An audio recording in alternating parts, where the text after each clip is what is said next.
We don't know. We learn. This is also a Mercury, a Gemini thing. It's learning. It's how much are we willing to risk not knowing what love looks like or feels like until we actually venture into trying something and we get the response. This is the relationship. This is ultimate relating.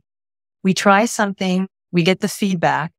Are we learning from the feedback, or are we automatically reacting and responding based on habit?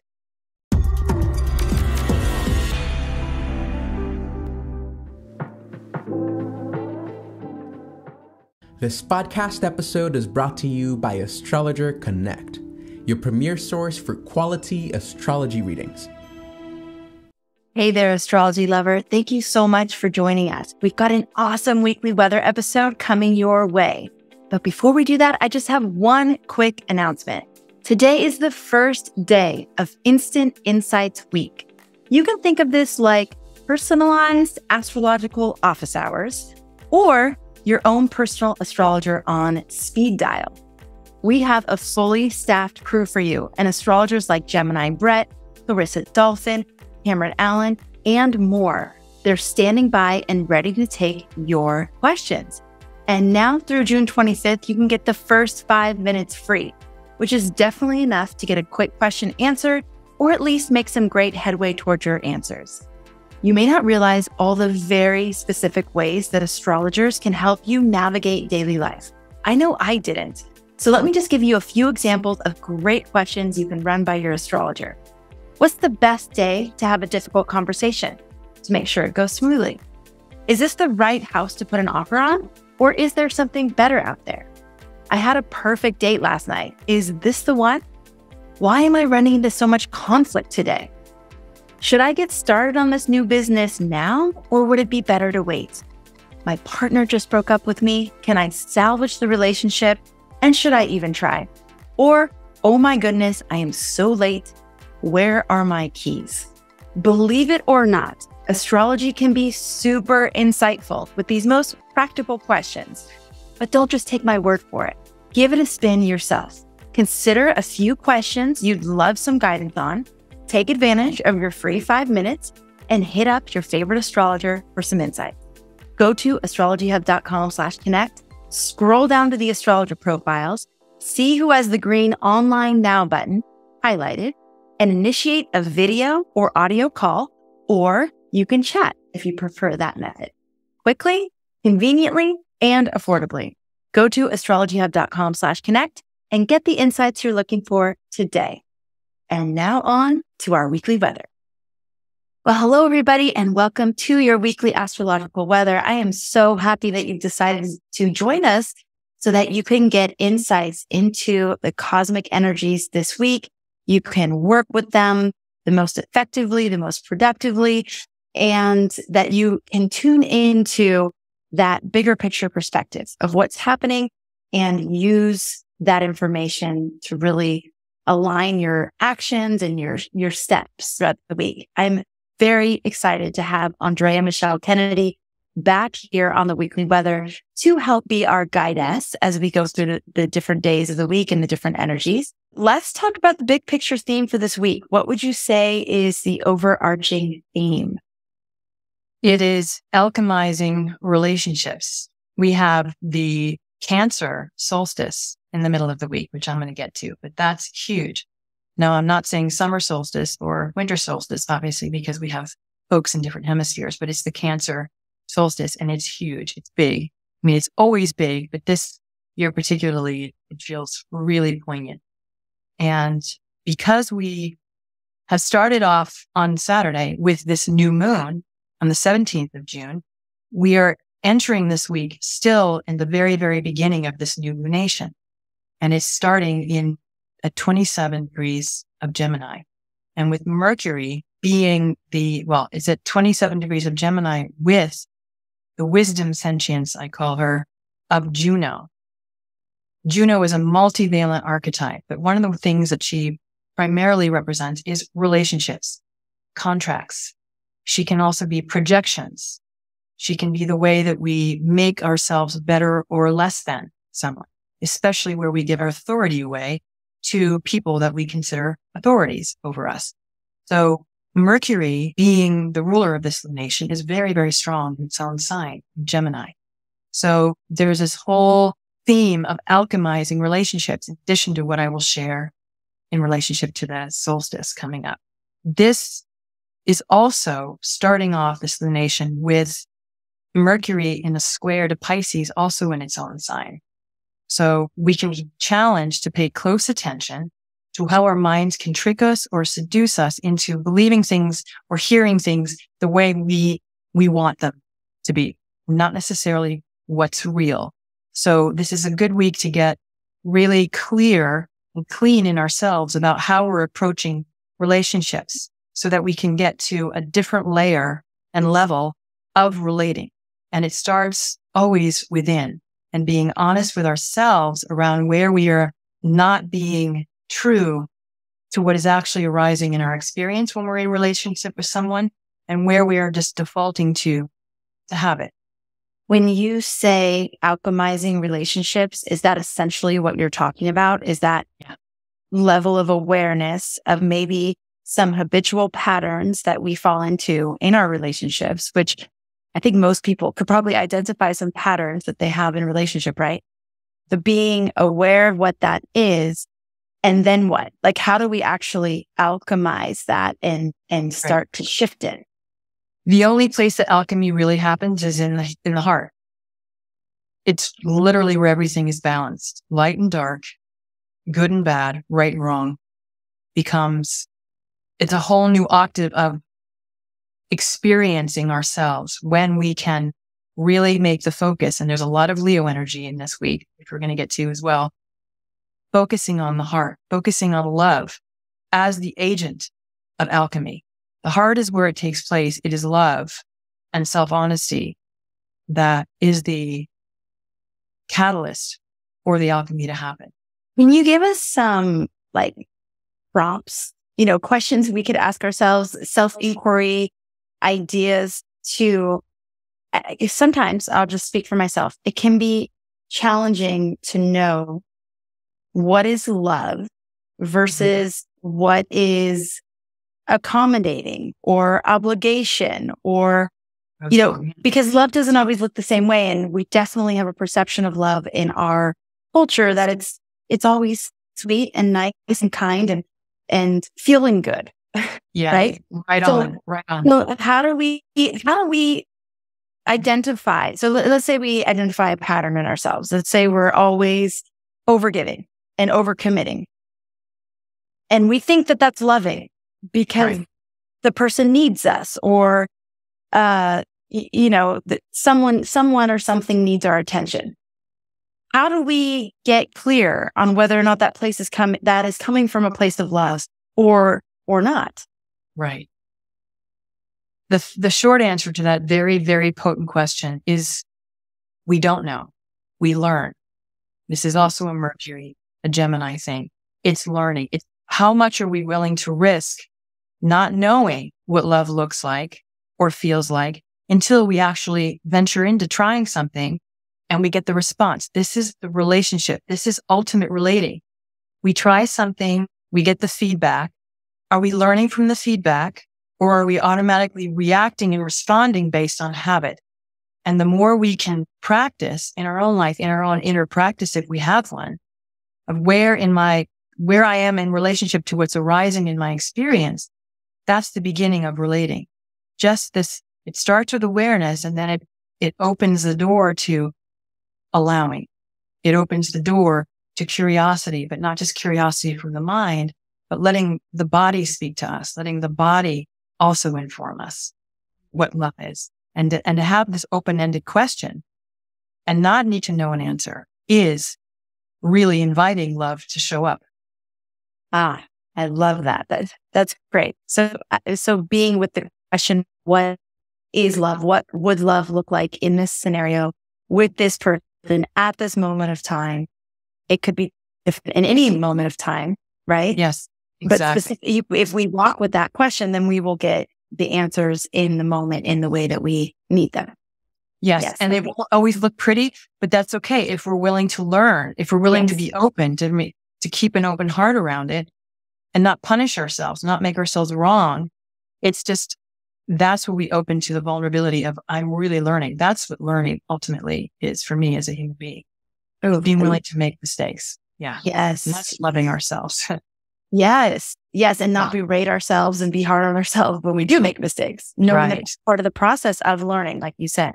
Mm-hmm. Very good. Okay. So alchemizing relationships is the overarching theme. We have this Cancer Solstice that you said is a big one.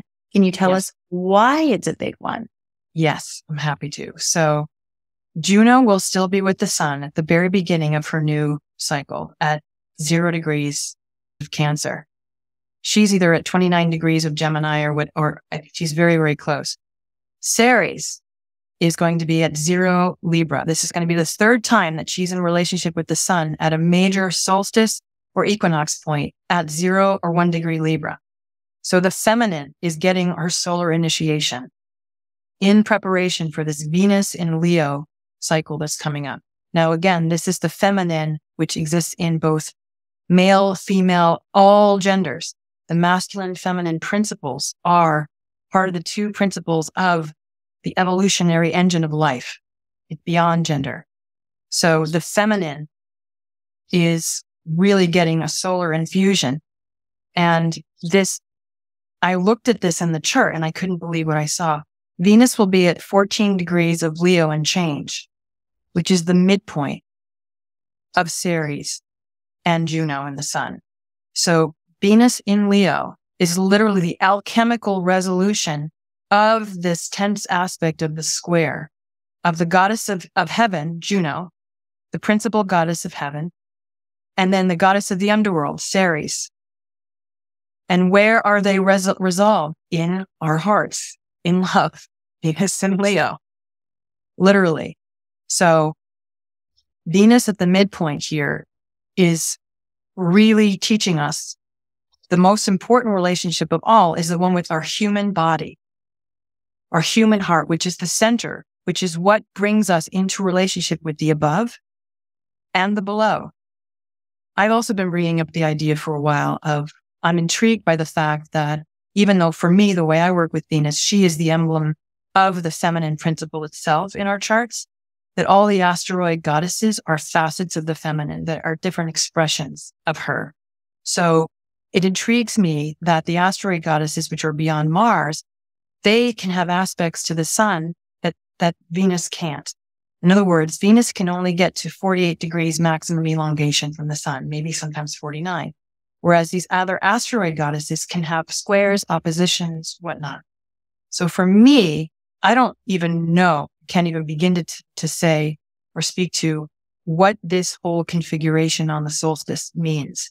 This is for all of us to really sink in with and have that open-ended question around. But I can say that even though Venus can only technically get to 48 degrees,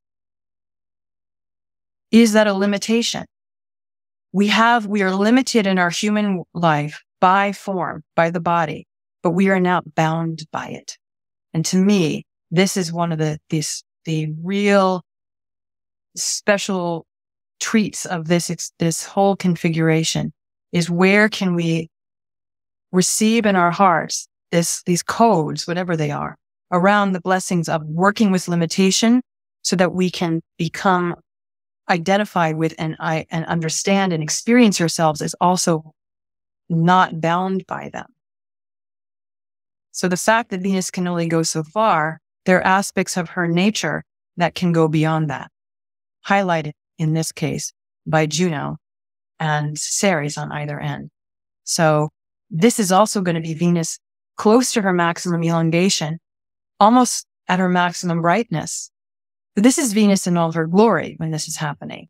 In Leo, in the heart, maximum brightness, maximum elongation, around there.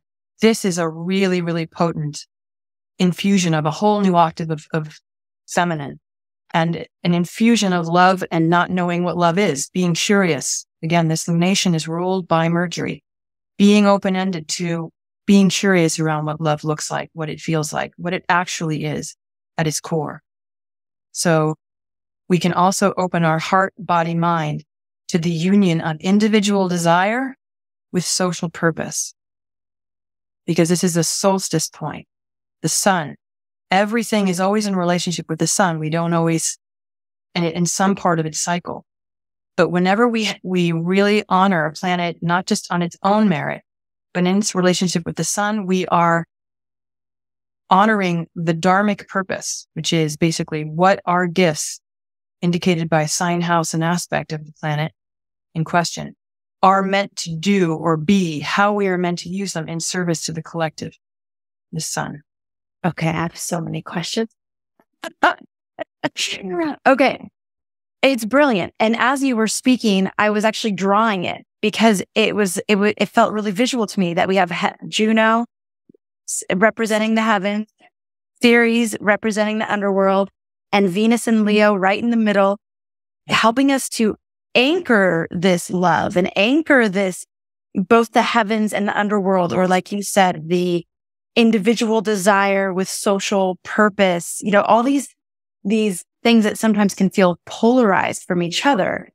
Yes. Having that visual of us and our heart in the middle being the place at which those things meet and can actually be brought into form, like here on the earth, which is pretty magical and amazing. Yes. You said that the feminine is getting a solar initiation or infusion.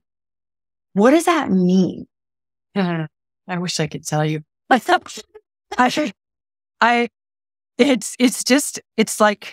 one of those things that we won't know until it happens. It's sort of like one of the things about Leo that's so beautiful is spontaneity. That's the nature of the heart. That is the nature of how love can manifest. Venus in Leo is the manifestation in love in all sorts of ways that can surprise us.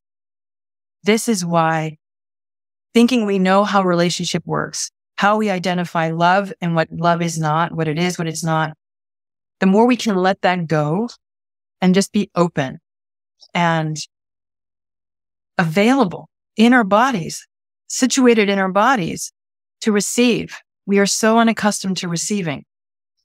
We are always doing and trying to figure things out. And there's nothing inherently wrong with that. But unless we take the time, I think I spoke of this in the last podcast, to receive the information in nonlinear ways as well, which is the feminine, we're only going to get half the picture. And we're not working with a full deck. Mm-hmm. We need our intuition. We need our availability to receive information nonlinearly, not have to work it out and know it right away, but learn to trust that part of ourselves. That is the feminine. So each of us in our own way is going to discover spontaneously, joyfully, surprisingly, what it means that this new solar infusion for us individually, uniquely, if we are attuning to our own feminine, however that looks like for us. Mm-hmm. And where, of course, this is happening in our own charts will give us even more of an idea of how it can look for us and how it'll manifest. Okay. Brilliant. Do you do ceremony personally? Do you do ceremony at the solstice and equinox? I do. Yeah. Okay. Do. And if someone we'll be doing that in the inner circle because we always do ceremony at the new moons, and this one's going to be aligned basically with solstice. So do you have any tips for people that might want to do it on their own, or maybe they facilitate some sort of circle, or, maybe they're in the women's circle or something like that. Do you have any tips for how to create a ceremony for the solstice? This is beautiful. It's so funny because I lead a group of women where we move together in these pods and we work with the asteroid goddesses. And I gave them a final creative project. This is just a good example. And they're all having, it's actually for the Venus and Capricorn cycle, and they're having difficulty trying to put a form on the project. Because Saturn's in Pisces right now. So I would say this is a perfect time to use your intuitive, spontaneous, creative capacities to just put something together with sincerity. Sincerity for me is necessary to any ritual or container, because sincerity brings us into our hearts. Humility brings us into our hearts. Not worrying about getting it right, but am I doing it me? Am I doing it the best I can with my heart as vulnerable and tender to what I'm doing and all the places where I'm judging me or I don't know what I'm doing? Perfect. That is you strengthening the muscle of spontaneity. So I would say structure in terms of a time, give yourself a time to do it in the day to provide some structure. But in terms of whatever you do for it, if you can't figure out or having difficulty planning what you want to do, that's perfect. Trust that. And then just like when things come to you and arise, oh, this is what I want to put in my mandala or whatever I want to create around it. Oh, now it's this. Like let yourself be surprised by what you want to create in this ritual, in this ceremony. What day is the solstice actually? Wednesday the 20th. Well, it depends actually, but I think it's Wednesday the 21st. I'm not quite sure what time, but it's either the 21st for some of us and the 22nd for others, depending on what time zone. And I know like with the new moon, there's a little bit of debate, but most people agree that it's more potent to do the ceremony a little bit after the new moon. What would you say about timing for the solstice? Would you do it like at the actual moment of the solstice? Well, here's the good thing is solstice basically translates to sun standing still.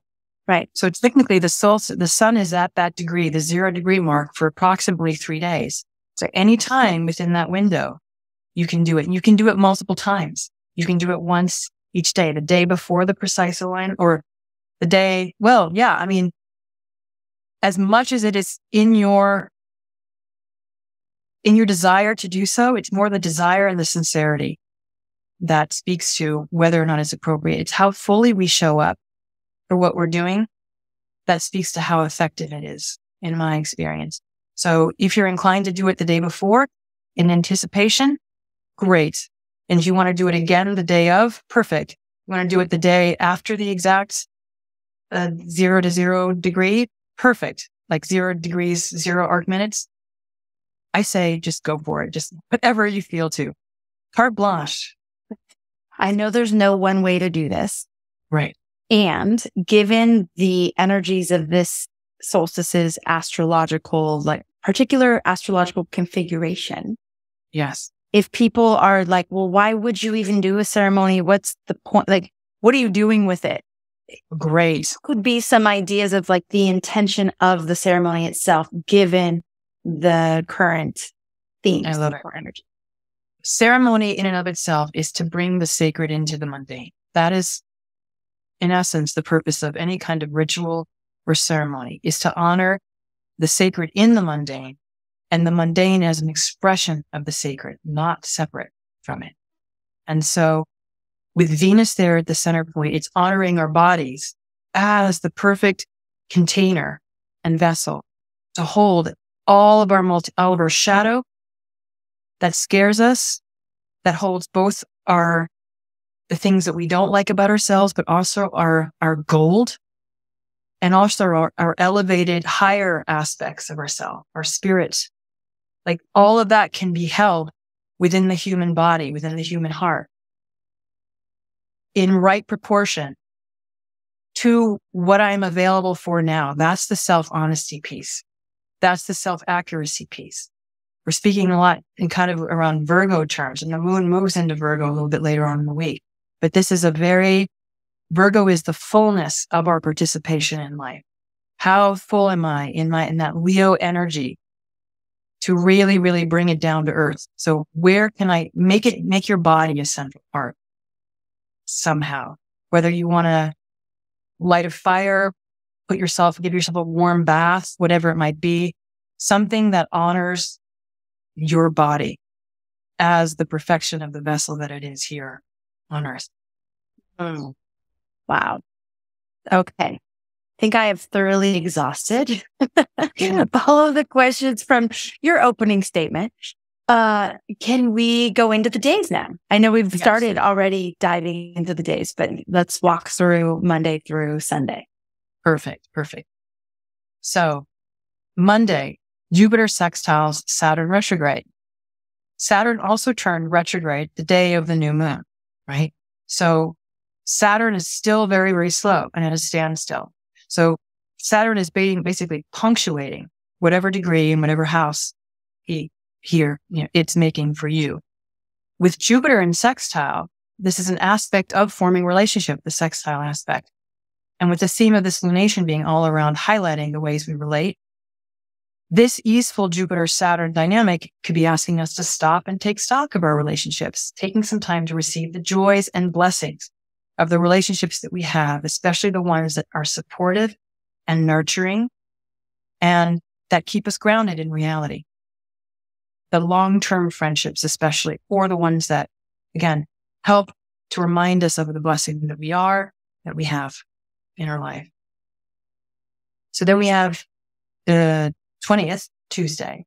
And this is where Juno begins her new cycle at 28 Gemini, quincunx Pluto retrograde at 29 Capricorn, and in T-square with Ceres at 29 Virgo. Anyway, and Neptune at 27 Pisces. So Juno can represent imbalance of relationships, like a student teacher or somebody that we consider an authority, right? Juno is making these strong aspects. So this whole cycle is inviting us to explore how to come into right relationship with our sovereignty that is not at the expense of others and not just making ourselves as the center of focus. It's how do we continue to find that open-ended balance, that open-ended questioning that we've been talking about. So where can we hold the truth and self-honesty of how we are in relationship with ourselves as how well we are doing in that regard? Like being honest with how I show up in relationship, we can see that as being critical, which is never what my intention is. It's more being accurate, because accuracy for me is how we get to truth. It's the only way to access truth as a human being. We cannot know the mystery. We cannot know all of truth. Self-accuracy and honesty is the way that we get in right measure and direct proportion the truth in the moment, right? So we might be needing to let go of some attachments about relationships that keep us playing small and abnegate our true power. The moon is also applying to an opposition with Pluto. So maintaining connection with our tenderness and our care is necessary here. Okay. Because this is the moon in Cancer. So then Wednesday, of course, we have the solstice, which we went into. Yeah. I just feel like this is a whole new octave that's being transmitted of the potential of how we can manifest in the world through the power of our hearts, through the power of not knowing how love manifests, but being always curious and maybe awed in the simple reverence of what I cannot know about myself, the reverence of the mystery. Remember in the beginning, I talked about Mercury, beginning of the lunation, squaring Pisces, Neptune and Pisces. To believe that we can know the mystery, that we can know truth through our linear minds is deluding ourselves.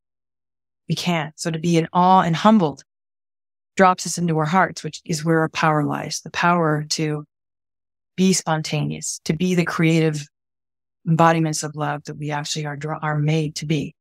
This could be too much of a sidebar, but when Pluto went into Aquarius, the beginnings of the AI conversation was really happening for me. It was really present and real for the first time. It was like, it's no longer this thing that theoretically might happen. It was like present and very tangibly showing up in different areas of life, specifically in business, in how we're doing business itself.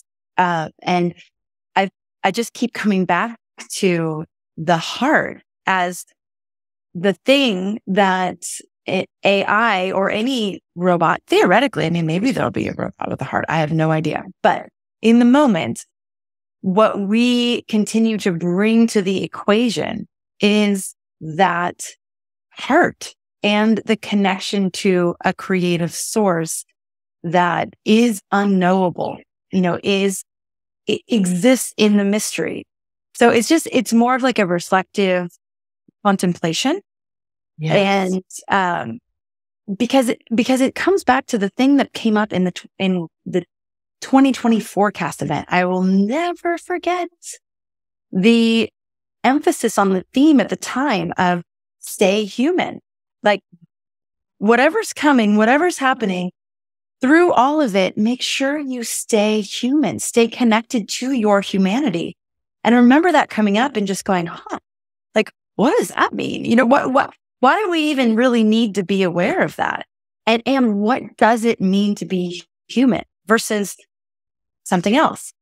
And so it's been a very active contemplation for me. And then to have the AI thing layered on top is like, oh, interesting. This is going in interesting directions, and it's becoming more and more relevant. And I don't know if this is just a complete sidebar that has nothing to do with the energy of the week, but this was just coming up for me as you were speaking.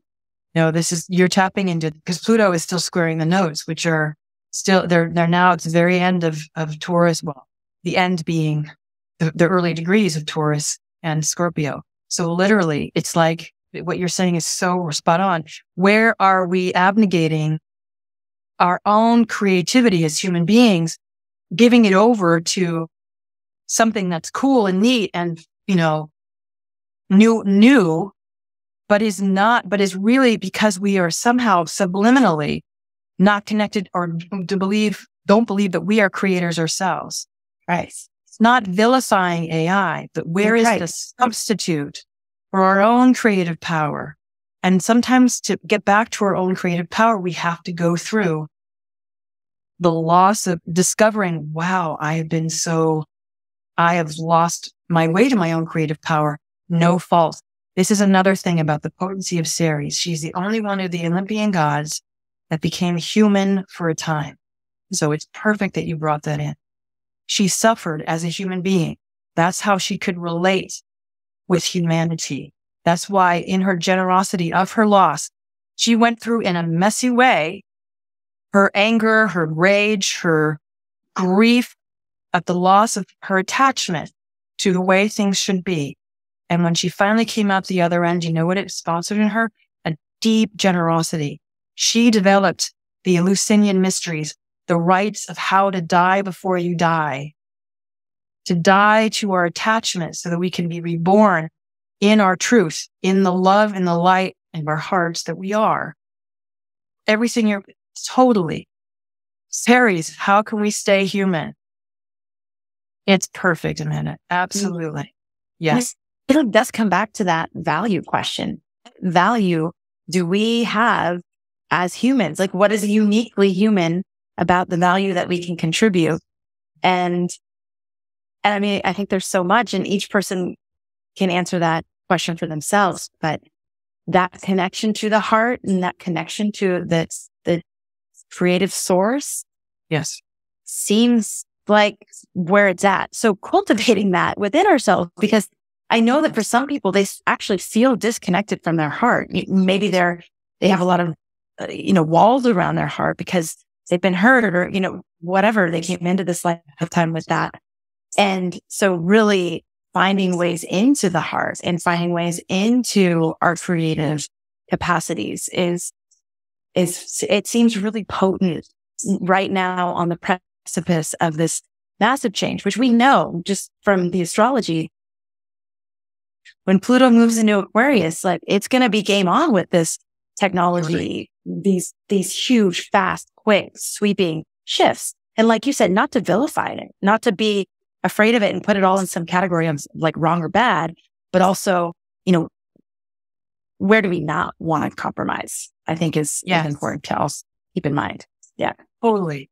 And I know that we're lingering on this point, but it seems like it's the crux of the whole matter. It's beautiful because for me, one of the things that I've been contemplating and sharing with my groups and in this new podcast that I started, it's, can we exercise our divine birthright to not know what we're doing so that we can find our humility and our heart along the way? What if we're not supposed to know? What if there is no rule book other than the one that we have, which is our unique blueprint, which our astrological blueprint shows us? How am I uniquely wired to be the center of life, of the sun in my life, so that I can become so generous that I am offering my gifts to others and receiving others' gifts? What if we're not supposed to know? What if we discover? That's the whole learning. And it takes humility to admit, I don't know everything. There's a lot that I don't know. That really resonates. And it's actually very liberating. It's to think that we do need to know, or that we should know, or that that is heavy and it's confining. But that like, I don't know. And actually I'm here to discover. And that's part of the whole journey. That's liberating. That's freedom. And it's creative. And it's humble. All of those things that you're saying. Yeah. Okay. We got stuck on not stuck. We had an interesting contemplation on Wednesday. Moving on to Thursday. Okay. So the moon meets up with Mars early Thursday morning before joining Pallas Athena and Black Moon Lilith, who are together. So the moon has been sweeping through this Leo energy and is bringing us close to home, the heart, helping us receive the blessings of this solstice time in our heart bodies. So Pallas Athena is interesting that she's there. She's the androgyne. Part of her wisdom stream is the balance. She's the mentor for the males. She's the one that all the men in the heroic journeys go to for advice. She's the strategist. She doesn't engage in battle, but she's the strategist for battle. And in a lot of myths that are not as well known, she's also very much the patron goddess of women, especially married women, which Juno is often relegated to that, but she's really the goddess of motherhood. That's a whole other thing. Yeah. So Pallas is sort of the anima in men and the kind of the sister of women, right? She's the mentor. So she's there with Black Moon Lilith. And this is an opportunity to include more of the irrational in our creations, to find unusual creative outlets. She's the goddess of crafts too, Pallas Athena. So especially weaving. So this could be a fertile time to have ideas come together that seemed disconnected or impossible before. This is still the theme of relationships, but it's relating in different, it's not just human to human. It's relating with ideas, relating with creations, relating with creating with other people. It's not just the interpersonal romantic or friendships. It's like relationships of all kinds are being infused with a new energy that we don't yet know. This is the thing, the important thing to remember is it could take time for any of all this to manifest. So if we give ourselves the patience to have the time to let our own timing, our own endogenous wisdom tell us when it's time to act on what we're receiving during this whole week and not try to force things. Or if we force things, then we learn, oh, I was forcing. I can come back. I get to redo. New moment. Try again.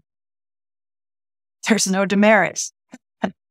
So the moon will also trine Eris later on that day. This is Thursday, the 22nd, triggering more creative disruption in service to letting seemingly random and disjointed pieces self-organize into more coherent forms and structures. So Friday, June 23rd, the moon in Virgo squares Vesta, the goddess of devotion, at 0 Gemini. Not to leave any of the goddesses out here. So this is another potent facet of the feminine. And at 0 degrees of a sign, it's not a cardinal sign, but it's 0 degrees. So again, these are firsts for the feminine in some way, shape, or form. It's beyond my pay grade to decipher all of it. But when knowledge incites our devotion, we become humbled to the limitations of what we can know through our minds. Focusing on knowing alone does more to obscure the sacred than to reveal it. So where can we find that balance between using our intellect, but letting our intellect be informed by the mystery and giving ourselves the break, like you said, the relief of not knowing for a time and letting itself arise more spontaneously. There's more, but we're going to move on. Saturday, the 24th, the moon's been out of bounds this whole week since the 17th.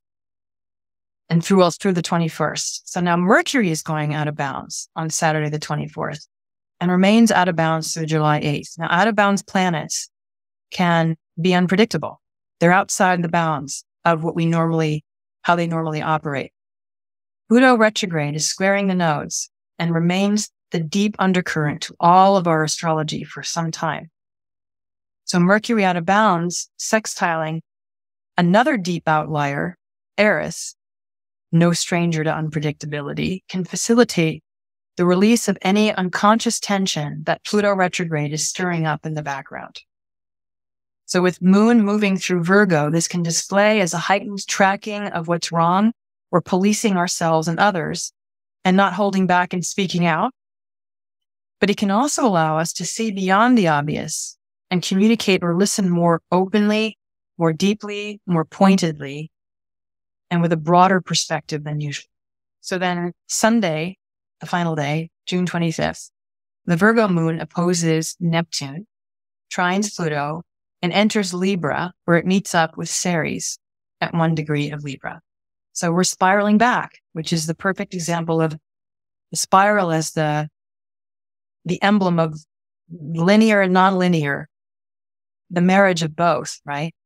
The theme of this lunation at this first quarter mark is relating in its full complement of pitfalls, projections, as well as potential. So the moon's movement through these aspects invites us to more accurately feel the truth in our bodies of our current personal and collective reality. Specifically, where are we ready to sincerely meet and grieve our conditioned codependency on maintaining victim-perpetrator polarized consciousness to orient ourselves? Where is I need to know myself energetically by fighting what I'm fighting against? That's how I self-identify. Rather than a more self-substantiated, it's not about how I'm reacting or not reacting to somebody, that how I identify, but and where do I need to open to the fact of, oh, to some degree I have been doing this. And if we need to grieve that, that's part of the alchemy of opening us into this liminal space of not having to know. What a relief. I don't know what I'm doing here. That humility. I was in a conversation with someone yesterday where we were talking about the paying attention to what we gain by staying in that victim or perpetrator role. So, I gave the example of when I went through my divorce, there was a storyline that I could perpetuate, that I did for a period of time perpetuate, in which I received a lot of compassion from people. I received a lot of, warmth and sympathy, because it was kind of like, oh, well, you shouldn't have to go through that. And at one point I became aware of what I was gaining by staying in this role of being a victim through this situation. And that if I was to step beyond that victim role and take responsibility for my role in the unraveling of my marriage, that I would lose that. I would lose that sympathy that I was getting. I would lose that, feeling of self-righteousness that I would get from the sympathy. Like, yeah, I know, but what I was able to realize at one point was that it was actually hurting me so much to stay there, that it was toxifying me. It was aging me. It was keeping me stuck. It was keeping me small. It was keeping me in this victim role that wasn't ultimately in my best interest.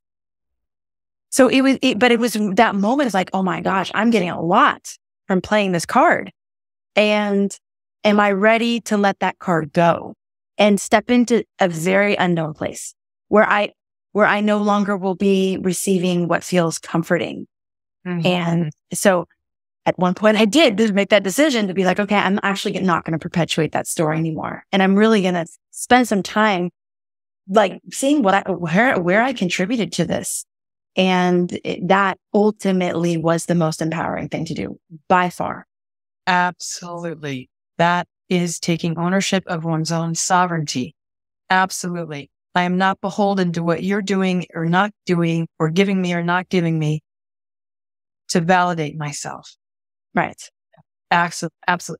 It's a hard pill to swallow sometimes. It's not easy, but it's so worth it. Like you say, it's so worth it when we do that, because it is self-empowering. Right. Exactly. Yes. And there's a lot of energy that's released like a lot of pent up energy that we're not aware of how much effort and energy it takes to actually stay stuck, because the natural rhythm of life is to evolve and grow. So it's flow. Yeah. Yes. Yeah. So if we're, subconsciously, usually I don't think people are doing this on purpose, but if we're blocking that flow, then it actually takes a lot of energy to stay there. And so when it's like, okay, I'm moving beyond this, I'm going to start to tell a new story about this, one that is more empowering, one that does enable me to take more responsibility for my life, etc. It's like, oh, wow. Thank you for that word liberation, that liberation of energy that now I get to have. I get to own that. Yes. So, yeah, it sounds like Sunday. I started thinking of that because of what you were saying about Sunday. It sounds like that's a day to take a moment to evaluate, where am I playing that card? Totally. It's great. And then there's this, and then it's what you're leading me to the last point here. Well, there's two. Where am I ready to release taking on responsibility for what is not mine? Yes. Which can subtly be a compensation for authentic self-worth. Where am I taking on responsibility for something as a way to prove myself, because I don't really believe that I'm capable. So I have to overcompensate for doing for you, which perpetuates the whole victim martyr thing of Pisces and Virgo. But it also, this final day is, am I available to orient to holding rather than healing? The former supports fullness and sovereignty, and the latter assumes deficiency. I love that. Yeah. Because it's like our shadow is our shadow for a reason. It's just parts of ourselves. It's not something outside of ourselves that we have to keep racing against. It exists within us, personally, collectively, ancestrally, whatever. The more that we own that, and the more that we lovingly, again, this whole address it in our hearts, in our own right timing, trusting ourselves to not have to know how to do it, but maybe work with mentors or others who are doing it themselves. And they'll show up. When we start to be sincere in our heart around this, people will show up, communities show up. It's just, that's how it works, right? Synchronicity. But we are orienting to holding ourselves. It's not that anything has to change or be fixed. We are just getting more of us back in that way that you just said. You got more of your life force back, not having to keep that tension alive. Hey, can you repeat the line?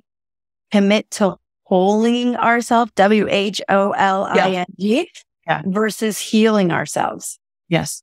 Yes, because the healing, it insinuates a deficiency, that it insinuates something we need to fix. Yes. And wholeness is speaking to what we already are. It's like bringing more aspects of ourselves online versus fixing something that's broken. Yes, you said it. Bringing more of us online that we already have, that we don't know, that in our culture that's all about seeking and getting, and I'm not enough and I need more. That cuts that. It starts to really undermine that lack belief. It's like, and it starts with a thought, and it's more than just like an affirmation. It has to be, in order for it to really transmute into our lived experience, we have to be willing to feel, to be vulnerable to where I have been keeping myself separate. And this is a whole other process. This is not a day long, week long, month. This is a whole, how we want to orient to our life, in other words. Wow. Andrea Michelle, what an amazing journey you just took us on for the week ahead. So grateful for that. Some of the key themes, really just bringing us back to this idea of alchemizing relationships and taking it from just alchemizing relationship dynamics with other people, but also alchemizing the relationships within ourselves, that, the heavenly aspect of ourselves and the underworld aspects of ourselves, integrating that into the heart and releasing the life force that comes from that. We have this opportunity to really experience a new octave of the feminine principle or essence. And we have the solstice and a beautiful opportunity to do some ceremony around the solstice, which will really set the stage for the next 3 months of our lives. And just so many amazing things. Wow. I love how you bring the goddesses into your astrology. It brings a whole nother dynamic to the interpretation that not a lot. I mean, there are some astrologers who do it, but it is unique and it is somewhat rare still at this point in time to really consider them in the astrology of the week, of the month, of the year, of anything. So thank you for doing that, Andrea Michelle. If that's something that particularly resonates with you, then she's an amazing person to help you understand the feminine archetype within your chart and how it's expressing and what are the dynamics that you're here to uniquely express. So Andrea Michelle is available through Astrologer Connect, astrologyhut.com/connect. And that's also the place where you can go to get some instant insights. So again, if you're going throughout your week and you have some follow-up questions to what we just discussed, or you've recently had a reading and you want to ask a couple quick questions, or you lost your keys, if you want to see if astrology can help you find them, there's so many different ways to use astrology. And we'd love for you to just test it out, try it out. You get your first 5 minutes free. It's happening all week. Instant Insights Week is kicking off today. We have astrologers on standby, ready to answer your questions. So try them out, test them out, see if they give you some helpful insights. And Andrea Michelle, I can't wait to do this with you again soon. We are kind of, we have like a cast of astrologers who are the weekly astrological weather anchors for this season. And we're going to be probably doing some rotation every season, but we want you to be able to kind of go deep with the astrologers, but also have the variety. And that was what we heard from you when we surveyed. You said, we like the variety, but we also like to form a connection or relationship with some regulars. And so that's what we're doing here at the weekly weather. And we're trying that out as well. So give us your feedback. Let us know if you like it.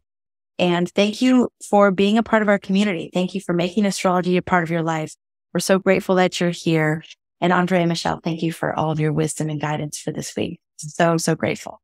All right. Always fun. Thank you. Take care, everybody. Have a wonderful week. And we will look forward to connecting with you on the next episode.